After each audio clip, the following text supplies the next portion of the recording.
Welcome to the Live Wildly podcast, a space where we explore how to live our wildest expressions while nourishing our hearts. Here, we cover all things motherhood, spirituality, health, wellness, and more. I'm your host, Olivia Ashley, a mama, intuitive, and seeker of a joyful, inspired life. Let's dare to live wildly.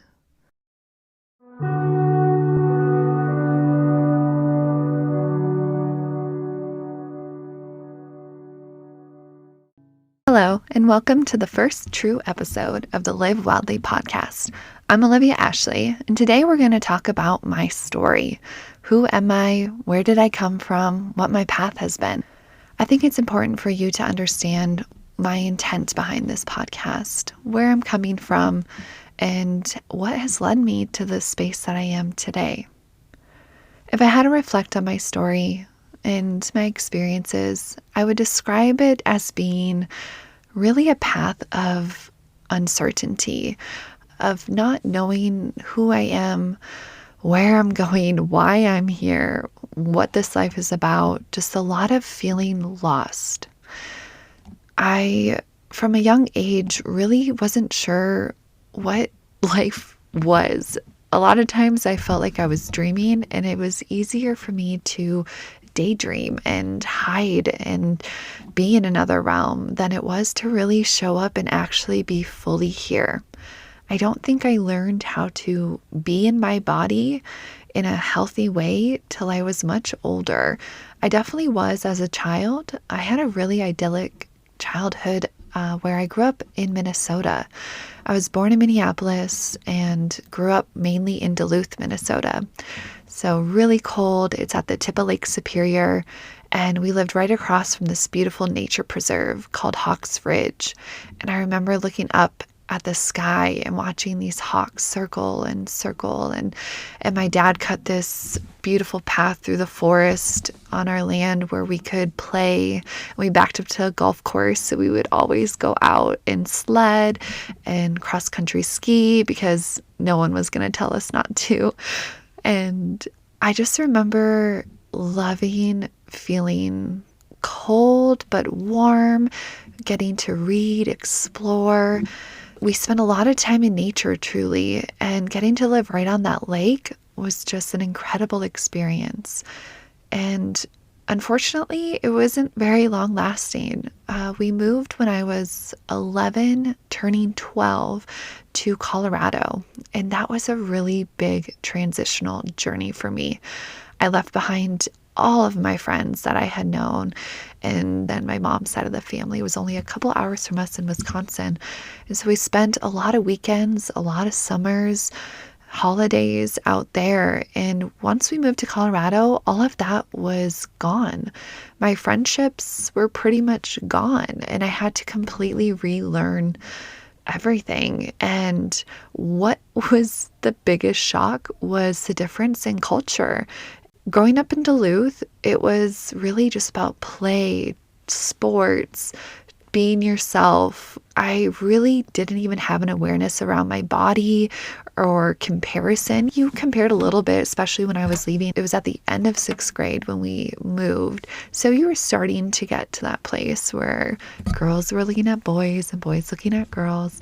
But once we moved to Colorado, that was, at least where I grew up, where we moved to, front and center. It was this huge 180. I remember someone told me that people were talking behind my back because the way I dressed. They called me Big Bird because I would wear this bright yellow Colorado sweatshirt, which I had gotten when we had taken a trip as a family out here beforehand. And I had glasses, and I had this really long hair. My hair was down to my bottom, and I'd pull it back.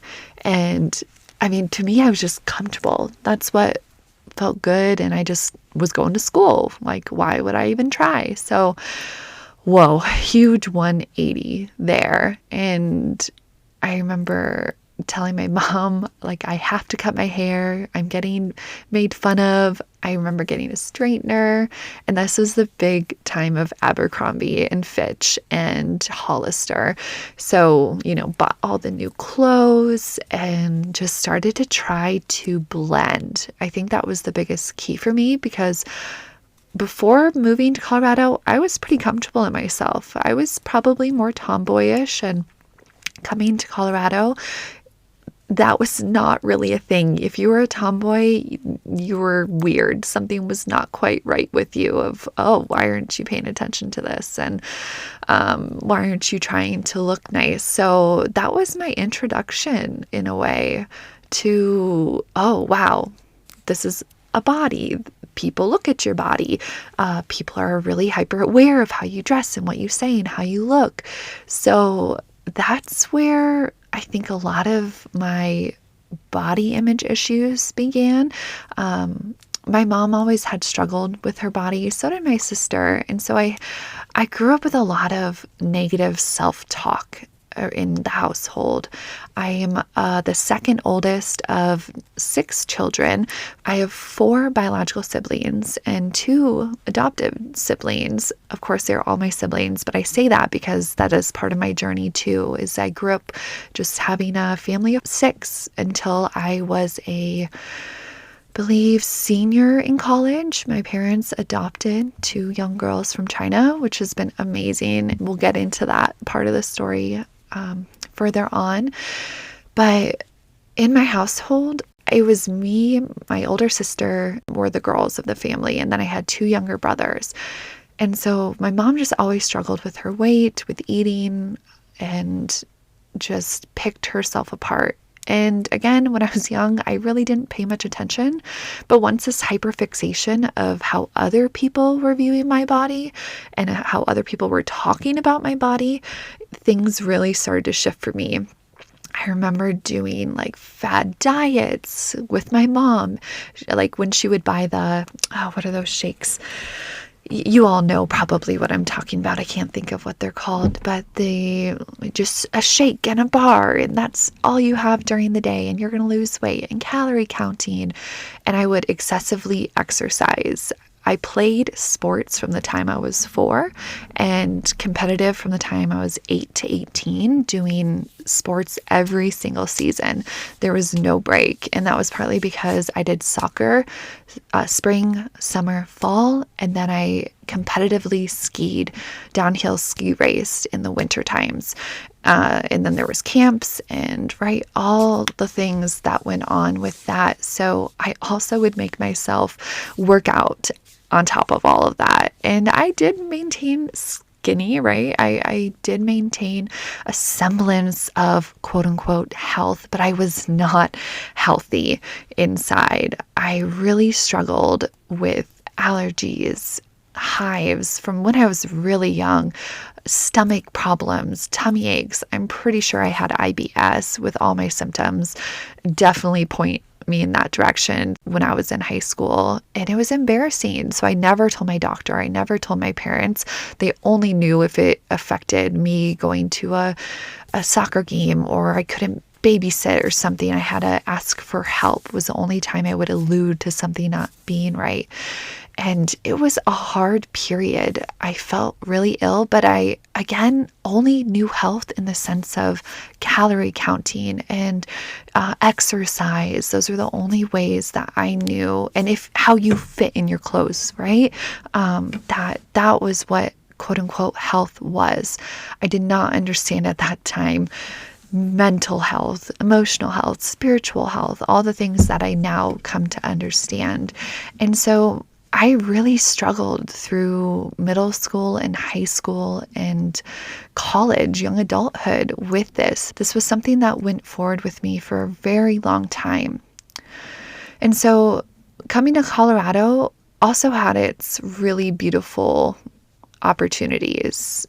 I was connected to nature in a way that I never knew was possible, especially with skiing, spending many cold days up on the mountain, working as hard as you could and just immersing yourself in the trees and the snow and with people who got it. I mean, if you're a skier or snowboarder or whatever you do outside, like you get it when you're in your zone. There's something magical that happens there. And so cutting to come to Colorado really had its perks. We camped a lot as a family. We traveled all over the state, and we took lots of road trips with our big family everywhere since it was too expensive to fly. And we had 3 dogs typically always growing up in my household. And so if you can imagine a car packed full, we did not have big cars. We had enough seats for everyone, but we did not have a big enough car. And we had a 100-pound golden retriever, a lab, and a Yorkie. Ooh, just, we're along for the ride. And looking back, I can laugh, but there was so much anger and anxiety and stress that went into those car rides. I still struggle a little bit with post-stress reactions of growing up with a household that just had a lot of stress, and around travel especially. So growing up here, I'm grateful now, but I don't know if I'd want to do it again. School was okay. I was an average student, and that was mostly because I didn't try very hard. And once I got to high school, I did find friends and I had my crew and my group, but long story short, there was some drama with my sister claiming friends were her friends and not mine. And I lost all my friends. My parents said, no, those are her friends. She's older, so you can't hang out with them anymore. And that broke me. That really changed the course of my life, which is why I bring that up. That was the probably 3rd group of friends that really stuck out as being there, being my people, getting me, including me. And then to have that ripped away, I was a sophomore in high school at that time. I just felt very alone. And then along came a boy who really changed my life as well in that period, in the sense of he opened my door to drug use and experimentation and sex and all things that now as a mother I am going, oh my, this will be a whole nother journey to uncover, but thankfully we have lots of time. And I just dive deep into that space of sneaking out because my mom wouldn't let me go anywhere because I didn't have friends, right, at that time. So where are you going? What are you doing? You can't spend all your time with your boyfriend. But it really changed the way I thought. Using psychedelics, using weed, just I could never think the same way that I thought before having those enter my life. So not only was I struggling with my body and I was feeling very sick most of the time and tired, and then any chance I get, I am using drugs, which was just band-aiding my anxiety and depression. And just that was the color of my high school experience, truthfully.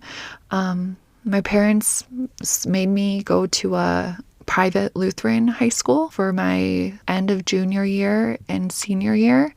And at that point, I was pretty over myself and pretty over the life I was leading. And so I did get sober, and along with all the drug use, I was drinking as well. But, I think most kids drink. But I definitely was abusing it in many ways. And so when I entered my senior year of high school, I said, enough's enough. I just want to try and feel okay. But unfortunately, I kind of just cut everyone out. I was a loner in a way. I just wanted to get through it and move forward. I wanted to get out of my house. I wanted to get away from my parents. I wanted to feel like I wasn't controlled. And so I did an awesome school-wise, academically. I got over a 4.0 for once in my life, and I graduated, and that led me to CU Boulder, University of Colorado Boulder. I spent 5 years there, and I got my Bachelor of History. I did 3/4 of the elementary education program before I decided, I love kids. I love teaching kids, guiding kids, spending time with kids. But I was not up for the challenge that the education system presents. And so my college experience was much of the same, just a struggle of trying to find health, balance, cope with all the feelings that I had not wanted to feel essentially most of my life. And I did that successfully. I maintained good grades. I got an awesome job, which I'm 12 years deep in. It's what I do now, and I'll talk more about that. But it was a time of turbulence, fun, transformation, completely crippling. That's where I had some of my darkest moments. And yet, again, thankfully, I can look and reflect back and say, wow, I'm grateful for that. That was a beautiful experience. And while I wish I could have come to the understandings that I have now quicker and saved myself some hurt and not chosen some of the things I chose, ultimately, our path is our path, right? We can only learn that once we're past it, and we are all doing the best in the moment that we are. And college is where Stephen, my now husband, and I got together. I had known Stephen since high school. He was actually in that crew of friends. He was one of my best friends at that time. That was pulled apart from me, and I did actually stay in touch with him somewhat through my transition to the other high school. And then, so Stephen's a year older than me, and he ended up going to a different college after high school, and he went to Mesa out in Grand Junction and transferred to Boulder. And it was this divine intervention, truthfully, because he didn't know where to go. And his sister said, hey, why don't you come to Boulder with me? She was doing an acupuncture school in Boulder. And so he did. And we ended up in the same class, this huge study hall. And I walked in front of him one day and he goes, Olivia. And we went, Stephen, what the, and that is a whole nother story in itself. But long story short, he was a huge catalyst in my life. He was really into exploring the bounds of life, alternative living, consciousness, health, wellness, just really trying to unearth what have we been taught that's true, and what have we been taught that is not quite true, and what is our truth amongst it all. And so we had this beautiful, crazy, hard dance together. We lived together pretty much once we got together. That was it. Like, I stopped going back to my apartment that I had with my sister at the time and just said, I'm moving in with him. It was one of my biggest fights I've ever had with my family, but I knew in my heart I needed to do it to prove to myself I can trust myself, because up until that point, I was told that everything I felt was not true. Everything I felt, it was false. And I'm sure others of you out there had that experience with your parents where they wanted to be a part of your life, but then you would tell them things and then they would immediately shoot you down and say, no, that's not how I was raised and how I'm raising you, and that's not how you should feel, and here's what's right. You take this and that's it. And so that was a lot of the controlling aspects and struggles that my parents and I went through high school together. And so when I finally got the courage to stand up and I said, I need this space, and I did it. I put my foot down and I said, this is what I'm doing. And it was beautiful. We lived together for a few years. And then my parents, who at the time had moved to North Carolina when I had gone to college in Boulder, they had just moved back to Boulder to be close to us. And Steve and I, we just went through a rough patch in a way at that time. I think I was a junior in college and I was a 5-year student. So keep that in mind. It's hard to reflect back of what exact year it was when it was a 5-year experience for me.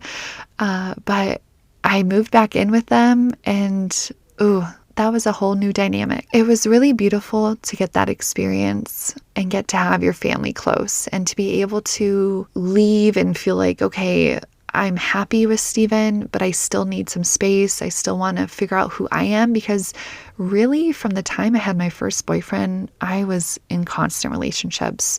There was very few downtimes where I was by myself or not talking or casually with someone else.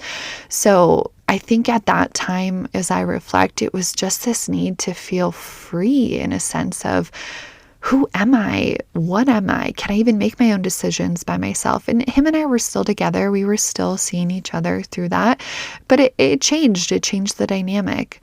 And that's when my parents adopted. So my senior year is when they brought home my two sisters from China.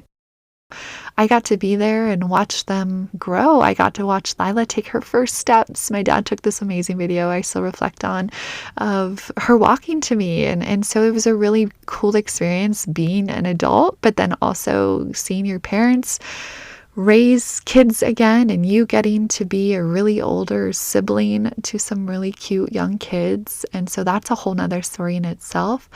But it colors that period. And I wish I could say that that was a really joyful, amazing period. But truthfully, I was really mentally sick.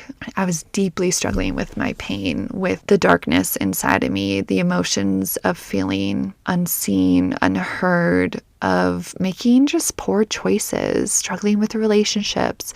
My alcohol and drug abuse skyrocketed. And I maintained, again, my grades. I maintained life. I think very few people knew how I was and what I was doing. I just remember feeling sad, a lot of sadness and crying and trying to pray to whomever, please help me release this pain. How do I release this pain? And that is probably the best way to describe how I feel about from my high school years through end of college, was a lot of experimentation, a lot of, quote unquote fun. At the time it was fun, but feeling really sick, getting really sick. I was having a lot of body issues. I was fainting randomly. I was having body tremors where I would just shake uncontrollably for hours at an end. And my doctor just said it was stress. I'm too stressed. I'm overstressed. I need to relax. And my anxiety was getting a little bit out of control, and my depression was spiking, which I struggled with through high school on. And so, I really was trying. And the one glimmer of light in that time was how I ate for the most part. When I was with Steven, again, he was really into all the alternative things, just uncovering how can we be our best selves? How can we find our own truth? And that led us to turning our whole diet to an organic, whole food lifestyle. We were vegan for probably 2 years, maybe 3.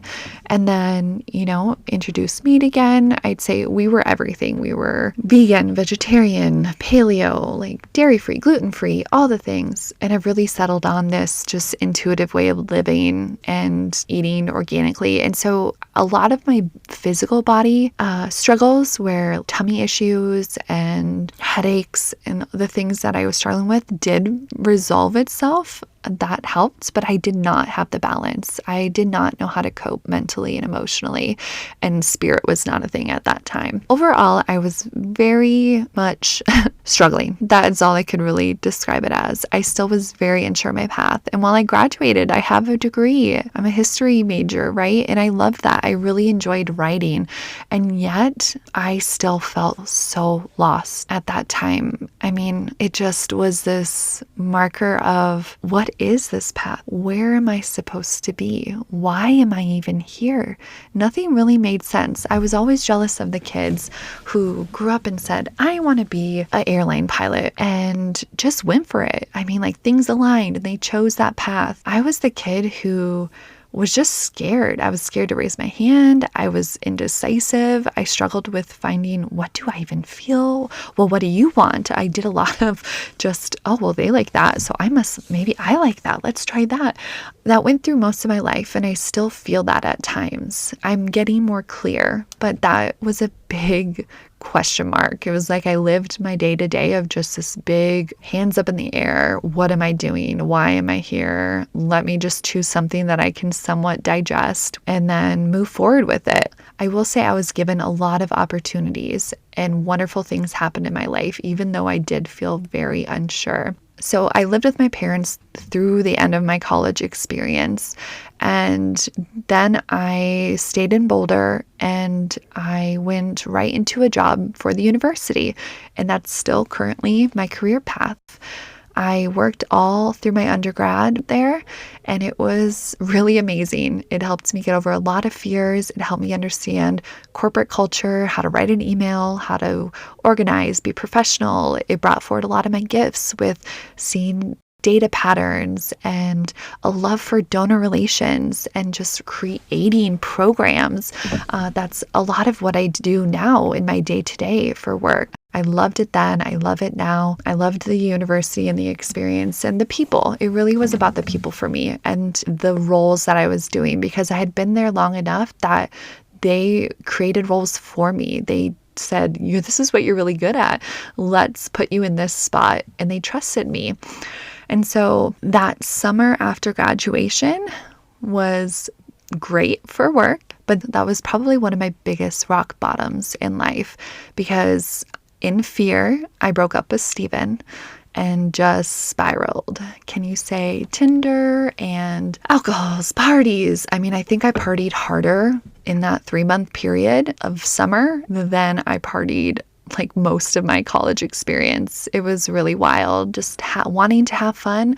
And I had my fun, but I also had so much hurt and so much pain and so many fights with my family and just struggled. And yet I know now, if I didn't have that time of separation, of just being on my own, living a quote unquote single life, that I would not have been okay when the time came that Steven and I began seeing each other again. Truthfully, we only stopped seeing each other for about a month. And then a couple months later, it was turning into fall, and I found out I was pregnant. And that, again, boom, complete shift of life and world. And I was so grateful, though. It was Steven's. It was like this crazy, again, divine intervention where he was placed way back at the start of college in that class to find me, to befriend me, to become my best friend again and lover and partner, that the universe said, no, this is not the path you're both going to walk, because he really had a dark period in that time of separation as well. So when I got that positive test, I freaked out. I cried my whole way driving along 36, the interstate there, to his apartment in Broomfield. And we had this really deep conversation. And we said, this is it. We're going to do this. We're going to do it together. We're going to figure this out from here on out. We're going to look at our pain. We're going to talk about this. We're going to talk about what we went through. Long story short, we had a beautiful baby girl, our firstborn, Lily, in Boulder at a birth center there. And we just, rekindled our love. We got engaged when Lily was 5 months old, and we got married a couple months later. And that was the start of us. And I think that was truly the start of me. And that is kind of where this podcast, in a way, the idea of this podcast, that point in my life, I don't think I would be sitting here now being ready to shout my story from my closet to the ears of you all if that would not have happened and everything that unfolded thereafter. So let me jump you forward to today, and I will kind of weave the past and present back in and bring you up to speed with where I'm at now as I speak to you from my beautiful home in Colorado. And I am currently on a maternity leave. I just had our third born in September, our sweet son, Stone, and I am halfway through a 6-month leave. And oh my gosh, let me tell you, if you can take that amount of time or if you can take any amount of time, take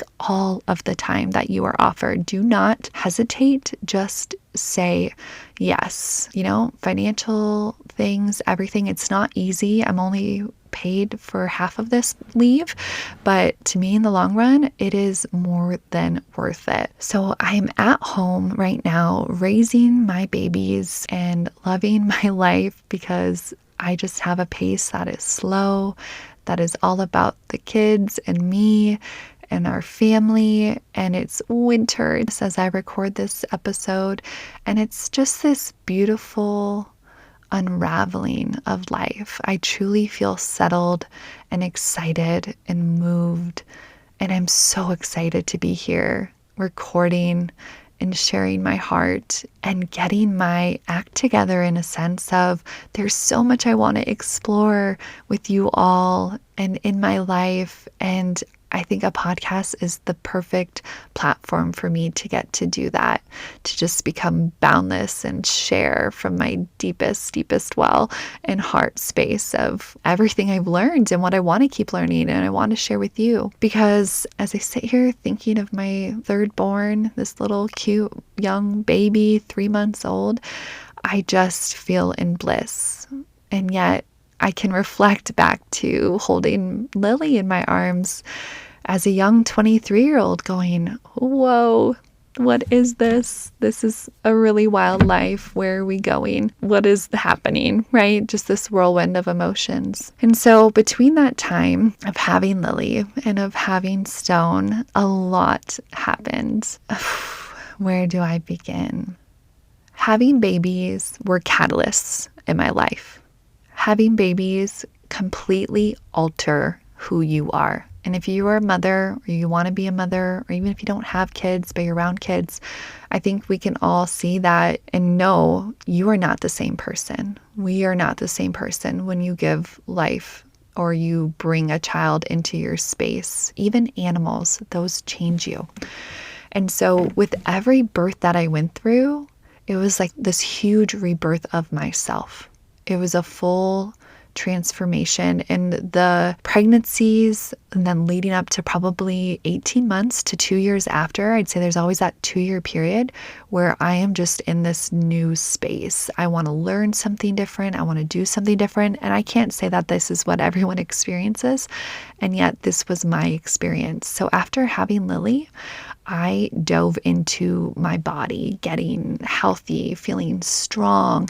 I have been sober since I was pregnant with Lily. So that's big to say in a sense of, yes, you're only just learning my story, but I loved to get wild and party and feel different, to change my perception. And I didn't think I could ever not do that. But when I stopped and then when I tried to drink afterwards, I just remember going out with a friend and I had a drink and I went home with the worst migraine and I felt so ill. I just looked at Steven and I was like, I have to take care of this baby and I feel so sick. Like that was not worth it. So I have been sober from alcohol really since back in 2015, was a fall of 2015 was when I was pregnant with her. And so that's been a whole journey in itself. But more importantly, it brought me to a new space with my body.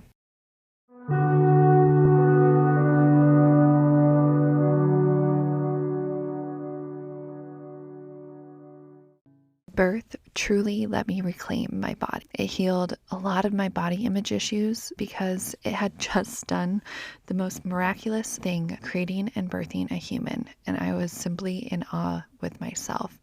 I had never done anything near that could top that, could touch that, of going through a pregnancy and having a life build and create inside of your body.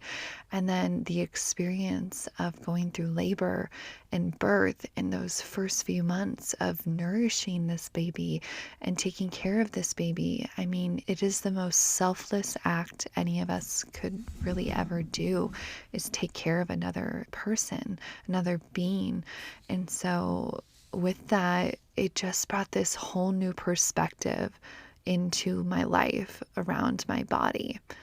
And being sober for really the first and longest time in my life outside of before I was even using, that was a whole nother experience in itself. I had to get really comfortable with being in my body because that was really the only reason I ever chose to pick up anything else, was to escape my body, was to feel different, because I had so much pain inside that I was doing my best to just rip out.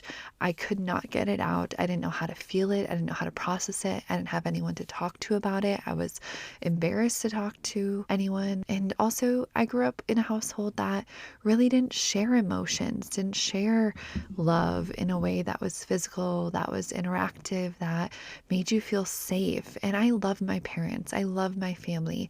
I really come to an amazing space with them all, and they are who they are. But that was not conducive for me to be strong, happy, healthy as a child, as an adult. It's a lot of things that I'm still unraveling. But with birth and sobriety came this beautiful concoction that transformed my heart, that let me and made me dive into the deepest, darkest places of myself and begin to rip away those layers of, why was I numbing? What is that hurt? Why am I so upset with my body? It really is this beautiful vessel. It gave me this, birth gave me this incredibly new perspective. And part of that was also because I started doing yoga. When I was pregnant, I began taking prenatal yoga classes. I did 2 8-week sessions towards the end of my pregnancy.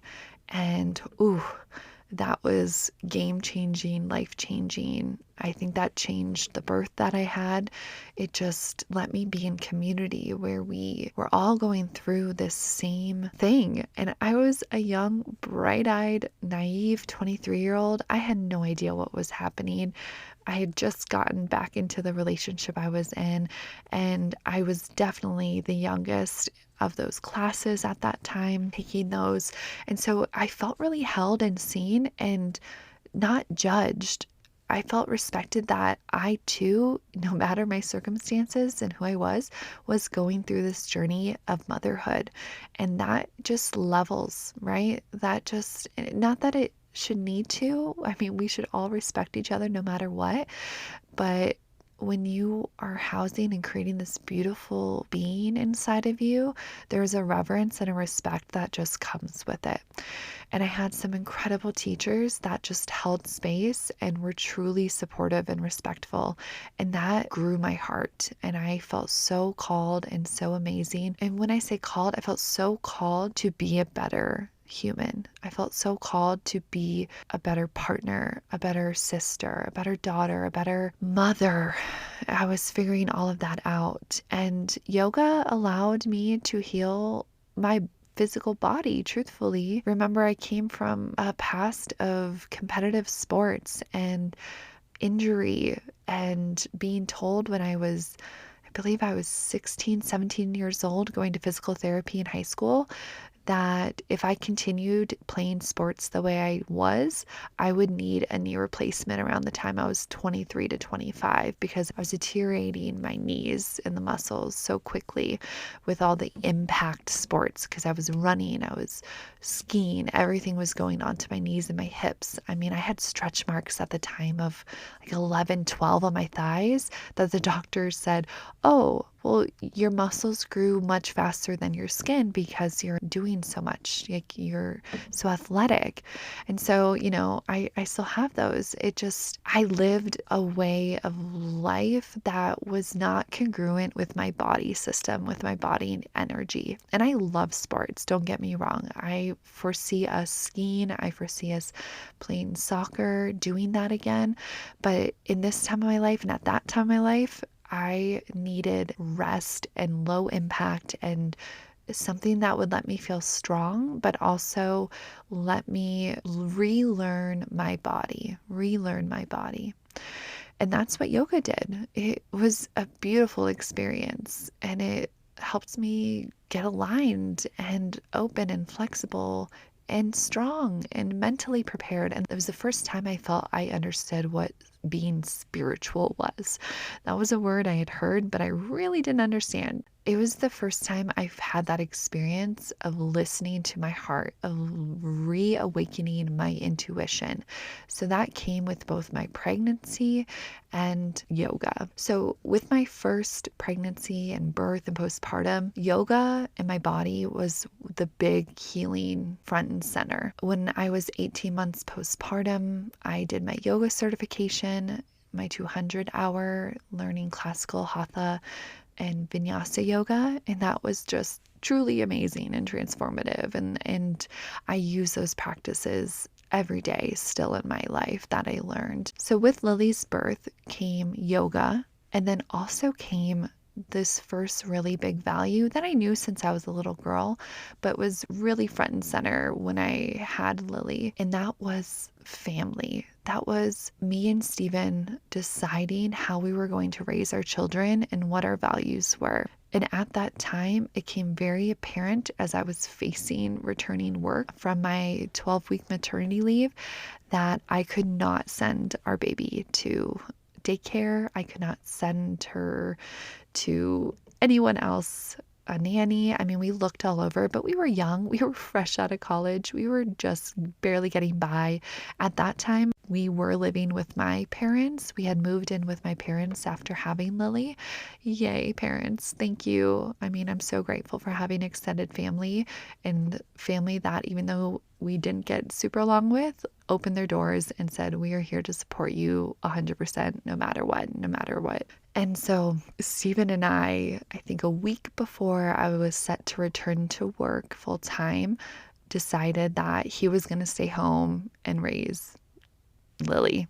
And that was a huge marker in our life, because we put ourselves and our family unit above everything else. And I will not say that that was an easy choice, but it was a choice that we made from our heart. It was a choice that felt, in that time, was the only choice, truthfully. And we were able to do so because we were with my family. We had a roof over our head. We could be okay losing his income. And truthfully, one of the reasons we were okay losing his income was because it was going to go all to daycare or to a nanny if we had chosen that route. And we said, no, we want to raise our babies. We want them home with us. And so that began this really incredible journey in its own right of standing up for ourselves and reinforcing that when you want something and when your heart really is telling you that this is what you need, you can find a way to make it happen. And it's important to listen to that. Your heart and your gut, you know. And at that moment, Steve and I knew that this was 100% an absolute necessity. And we were okay sacrificing career. We were okay sacrificing the normality that comes with sending your kids to daycare, to going back to work, to doing all that. And there is nothing wrong with that. I need to make that 100% clear. I have nothing against daycare, nannies, anything, grandparents, however our kids are taken care of. As long as they're taken care of and they are happy, that is most important. And we are happy. I can't forget that. We are our own individual beings still, even though we have these amazing children that need us. But for us and our family, and this is my story, that was our choice, right? That was a choice we got to make and we've continued to make. But there was a lot of judgment back then, and yet it worked. And so I went back to work full time, and we decided when Lily was probably 18 months herself that we wanted to have another baby. We were actually considering going to travel in an RV at that time, but we want Lily to have a friend. And so we said, you know what? Let's wait until we have this baby and they're like 2, and then we can revisit the subject of travel, because that felt really important for us to have just the experiences. You know, we're young and we love adventure. We loved camping at this time and hiking and just exploring. And that was something Stephen was really passionate about, was traveling across the country and seeing different things. So in between having Lily and Forrest we had late 2018, I had decided to come home. I worked full time for about 18 months after having Lily, and then it was just too much. My body was really struggling with breastfeeding her and working really late nights. And I was working events. And so events could be weekends, were nighttime, during the day. They were just a lot. And I really loved it. Truthfully, I did enjoy it, but I was deteriorating. There was coworkers who were getting concerned about my health because I just was losing so much weight. I was getting really sick again. And truthfully, I was eating well. I was trying my very best to take care of my body, but work was the trigger. Work was just eating away at me, just the early mornings, late nights. I was pumping 3, 4, 5 times a day to make enough for Lily to have the next day. So I actually gave my resignation letter. And to my surprise, I had a really wonderful supervisor at the time, and she called me in and said, "We're so sorry to hear this is the path you want to take. Can we talk about this?" And a door was opened, and we decided on keeping me on a remote position part-time. And I kept all my benefits. That was something I said, if I was going to do this, I need my benefits. Stephen was at home with the baby. This was important. And they made it happen. And then we had Forrest. And again, boom. Huge change in life. So in the transition to remote work, we moved down to where we both grew up, actually, where Stephen's parents were, to have childcare. And that was important to us, that we had family helping, and they were willing to do so because they were in retirement at that time. And so we had a big move, and I came home, and that was blissful, just having that part-time work. And Steven started working more too, to just compensate. But we always made sure someone was home. Yeah, a lot changed. I just maintained working on myself. Having that part-time position was me living my best life, because I truly enjoy working, but I also enjoy having me time and having time with the kids. And so it gave me this opening that let me investigate myself. I began writing. I started my blog, my website. I began exploring my intuition, and I taught yoga for 8 months or so before Forrest was born. And I just started to go there. I started to have some new experiences, especially after Forrest was born, of psychic abilities, of hearing from past loved ones. And a lot of this was really confusing. I will say this, like right now, I have such a different level of insight, but at that time, I was so confused. I didn't really know what to say, who to say this to. Is this real? What is happening? And so thankfully I was led to an amazing now mentor and close friend for an Akashic record reading. And that was my first ever intuitive reading. And that was in, probably would have been 2019. I had just had Forrest. So it would have been 2019. And I had just turned 27. And ooh, that blew my socks off in a way. I was absolutely enamored. I learned so much about myself. I was truly inspired by my friend, who is definitely coming on this podcast. You'll get to hear from her and her experience and all about her. And I dove deep, I can say, into consciousness, into the bounds of our consciousness, into my intuitive gifts. And I have to preface this with, I was always a very highly sensitive, empathic child. I've had a lot of experiences, which I will totally get into in further episodes of the podcast. And it seems to run in my family.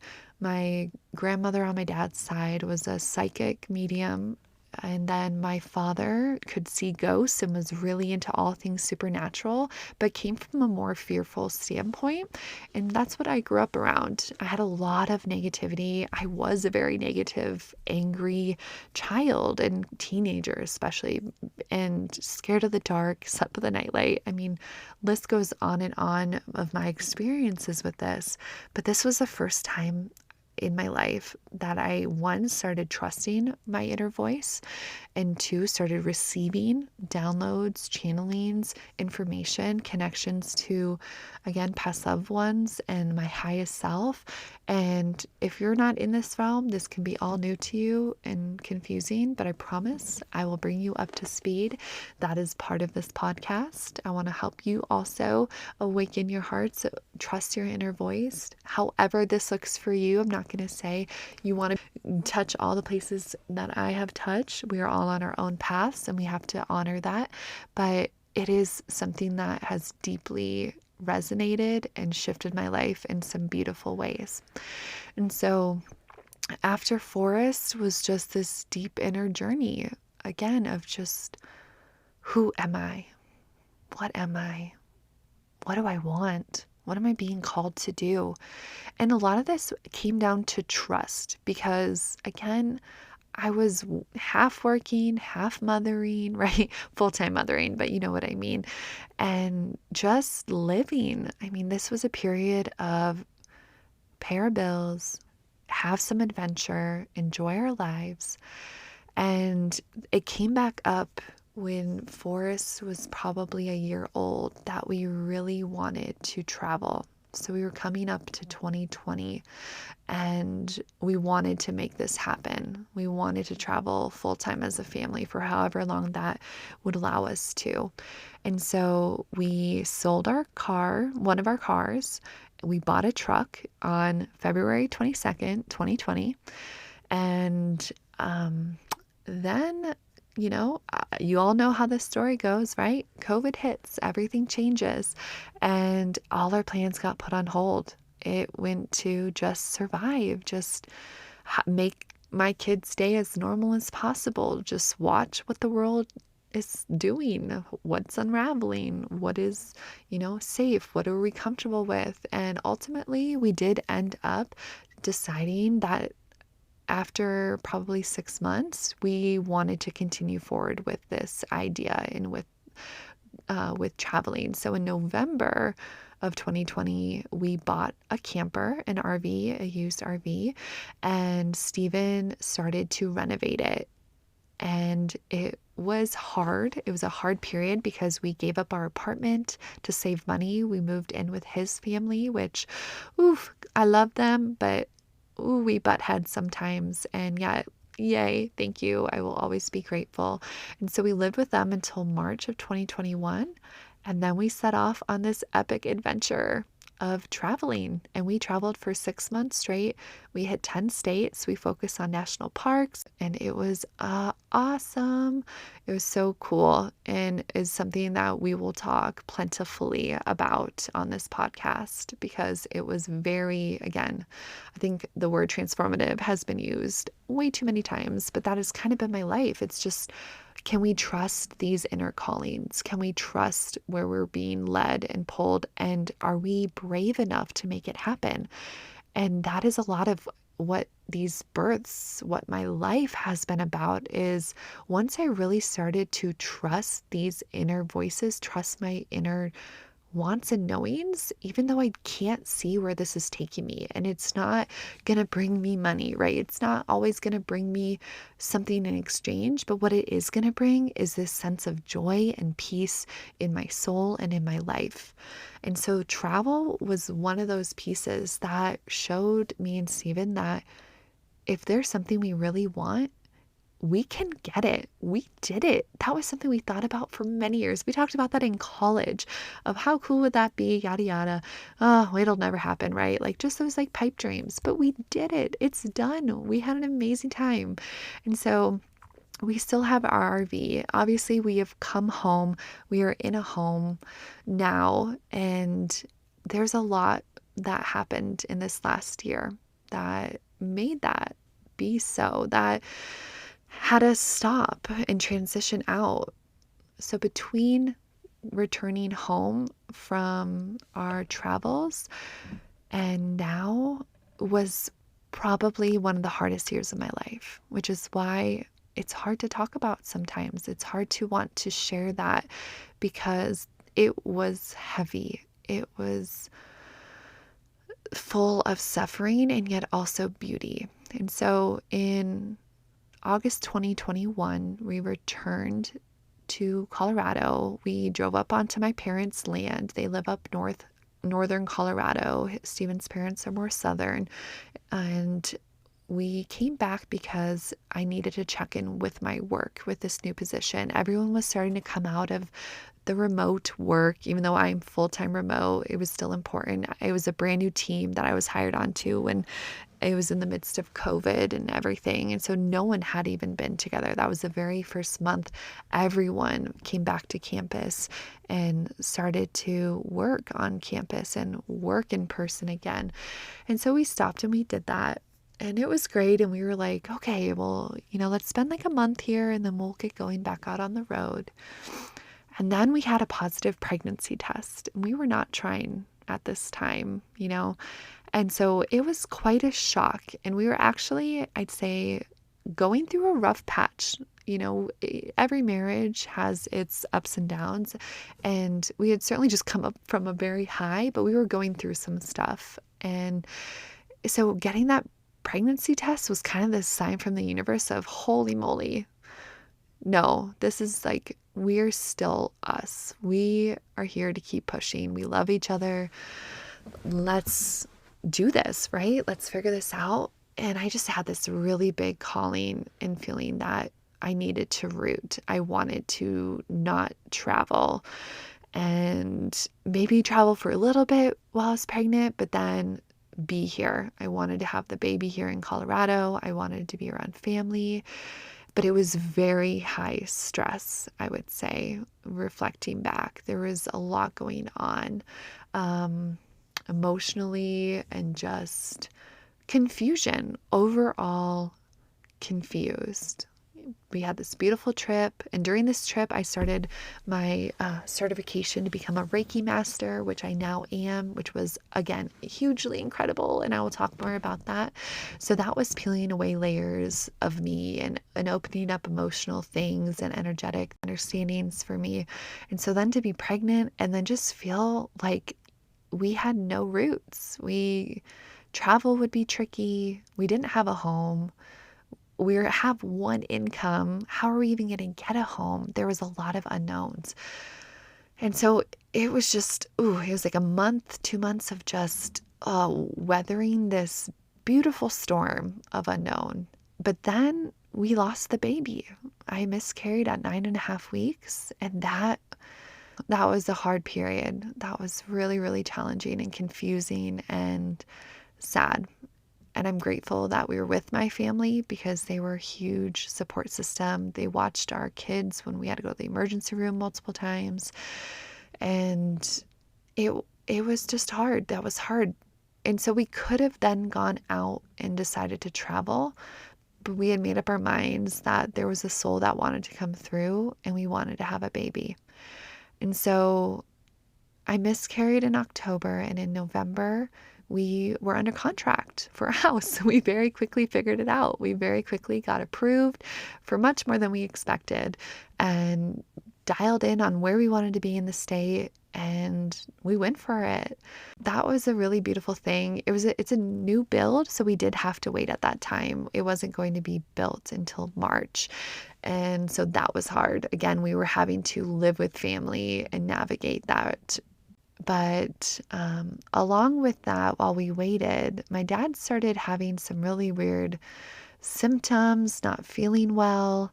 And right after Christmas of 2021 was admitted to the emergency room with extreme amounts of pain, but no one could figure it out. I think it took about 2 weeks to actually get a diagnosis, a true diagnosis. And unfortunately, we received the news that he had acute leukemia. And so right then and there, I lost it. But it also made sense why we were there, why our travels weren't supposed to happen at this time. We knew it was bad. I mean, when we got that call from him, my heart sunk, and I just, you just have this feeling. We had so much hope. We held on to so much hope. But long story short, he did not make it through his battle. it was short-lived, unfortunately, from the time of his diagnosis to when he passed. The one thing that got me through that transition was the day after I got the call of his diagnosis, while I was running on a treadmill, crying my eyes out, I heard within me, Mom, I'm back. I'm here. You're pregnant. We're going to do this. And I stopped. I stopped the treadmill and I was like, what was that? Okay. Like, I heard you. Okay. Like, and then I started racking my brain. Oh, when did I have my last period? All the things you do when you come to face that. And I realized, oh, okay, my period's going to come in 2 days. I'm going to wait this out. I heard that. I'm not dismissing it, but I don't know for sure. I don't have a pregnancy test, so I'm just going to wait. And so I waited, I think 4 more days, and Steven went to Walmart for something, and I texted him, could you get a pregnancy test? I think I'm still late. And he didn't really believe me. He was like, sure, whatever. Like, all right. And so I took it and I put it up on the table and I walked away because, again, I did not want to know. Part of me is like, no way, this isn't real. And Steven walked in and he goes, did you read this? I said, no. He goes, it says pregnant. And I said, no way, give it to me. And oh my gosh, I think for him it was shock. Like, we wanted to start trying. And this is what I will say. Like, so much happened in such a short period. We had talked about trying again. We were going to start trying the next month, like that, I guess, current month, we were going to try. And no, our little stone had different ideas of when he wanted to come in. And so, yeah, it was this culmination of so much grief, so much unknown, and then this beautiful life that was here, that stuck. That I had a lot of fears after coming off a miscarriage and then facing my father's death. But he saved me. I will truly say he helped me get through the hardest time of my life so far. I was 34 weeks pregnant when we lost my father. We had his funeral when I was 36 weeks pregnant. And then I had a shift. That was like the first time, once he was gone, my father was gone, that I really let it sink that I'm about to have another baby, because it was so focused on my father. I loved my pregnancy. I took care of myself, but it changed everything. And then that brings us to here. We moved in our house. We got a dog this year because our 2 other dogs passed away a couple years ago that we had since college. And right now I just feel new beginnings. I'm still walking this brink of death and birth and rebirth and who am I? What am I? Where am I going? Right? All those questions that are completely normal that we have, that I don't know if we will ever fully answer. I think that's part of this journey of life, is just accepting that we don't know always, but there is this bigger power, this higher power, this inner knowing that if we can get quiet enough, take care of ourselves enough, trust ourselves enough, we can begin to listen to. And we can begin to find the joy and the love and the laughter in our days, even amidst the hardest, most challenging things. And it does not negate our suffering, but it can help us be resilient in the hardest of times. And that is my story so far. I mean, there's so much more I did not share, but it culminates my path pretty well.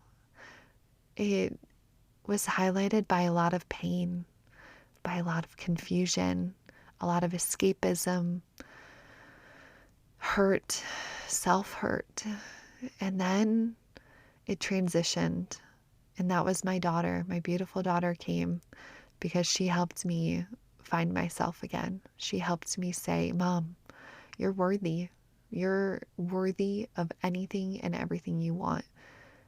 And that's when my inner journey of healing, of reawakening my heart, reconnecting to myself began. And I've learned and been drawn to a lot of beautiful tools along the way to help me take care of this body and all of my bodies, emotional, mental, spiritual. And that's what's important. That's what I'm here for. That's why I'm talking to you right now, because life is a journey and there's ups and downs. But my hope is we can learn together. We can keep learning, keep discovering, keep unrooting all of the messy, all of the love, all of the hard together as we navigate motherhood. As I navigate motherhood again, it still sinks in every once in a while that this is real. I have a sleeping baby in my bed right now, and I'm so grateful and I'm full right now. I'm just full. And so that is my story. That is me. I'm not my story and I'm not me either, but that's what got me here to this space.